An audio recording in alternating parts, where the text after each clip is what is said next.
Hi, today we're going to be discussing how to shop for a home in a seller's market.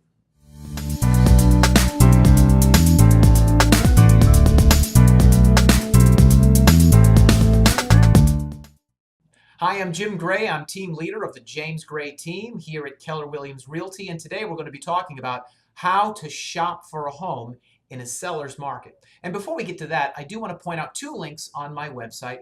If you're looking for homes and you want to search in a very, very proactive manner, you can click the link here on searching for homes like a real estate agent. That's number one. Number two is if you have a home and you're interested in knowing what the home value may be in the present market, you could also click my link here to get a free home value report.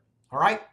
Okay, so on to the topic at hand. How do you shop for a home in a seller's market? You may not know this, but in Monroe County, it is a seller's market. What that simply means is there are more buyers shopping for the available homes right now.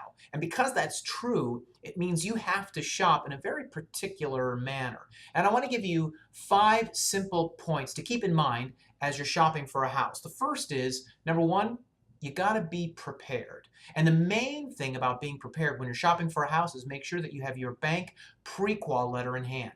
So you should have already spoken to a mortgage lender. They should have already run your credit, talked about your income, talked about your debt. And based on all of that, they should have issued you a letter that says, hey, Mr. and Mrs. Smith, they pre-qualify for a bank mortgage of up to, and then they give the amount. This is hugely important because when it comes to putting an offer in on a house, you do not want to slow that process down trying to hunt down a bank to give you a pre-qual letter. So that's number one, be prepared. Number two, be very clear on what your home buying criteria is. Here's what I mean.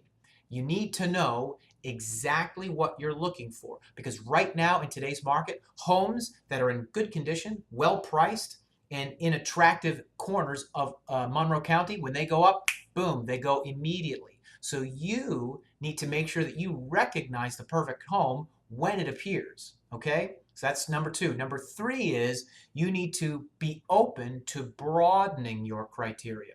Again, because the market is moving so fast for the buyers, you have to be willing to maybe look slightly outside of your price range, or maybe look slightly outside of your geographic market area, or maybe you need to look at houses that have a little extra square footage or maybe a little less square footage. And the reason for that is you want to make sure that you are working with the largest pool of potential home candidates possible.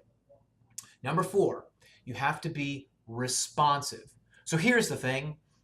Because it is a seller's market, the sellers get to dictate the terms. So when a home goes up for sale, trust me, if you don't go out and look at it almost immediately, again, if it's an attractive house, well priced in a nice neighborhood, kaboom, it will go almost immediately. So, to wait till you're done with work or, hey, weekends aren't convenient for me, that may not fly. I can tell you personally, this last weekend, I had 2 homes that I put up on the market and both were sold on the first day amid multiple offers.